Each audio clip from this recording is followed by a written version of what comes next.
God favour కావాలా? కావాలి. ఆయన ఈ లోకంలో ఒక హ్యూమన్గా, సాధారణంగా మనం ఒక హ్యూమన్గా ఆయన జన్మించారు.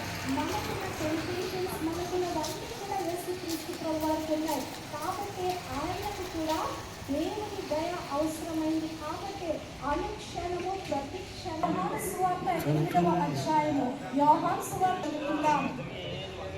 యోహాను సువార్త 8వ అధ్యాయము 29వ వచనం. తల్లిదండ్రులకు లోబడుతూ తండ్రి యొక్క ఎప్పుడు కూడా మిమ్మల్ని ఒంటరిగా విడిచిపెట్టడు. ఎప్పుడు అంటే నువ్వు దేవుని యొక్క చిత్తం చొప్పున జరిగిస్తూ ఆయన చిత్తానికి నువ్వు లోబడితే. తెలుసు కదమ్మా, యోసేపును చెరసాలలో వేసినప్పుడు అక్కడ ఎవరు ఆయనకు 39 సంవత్సరములు ఏలెను.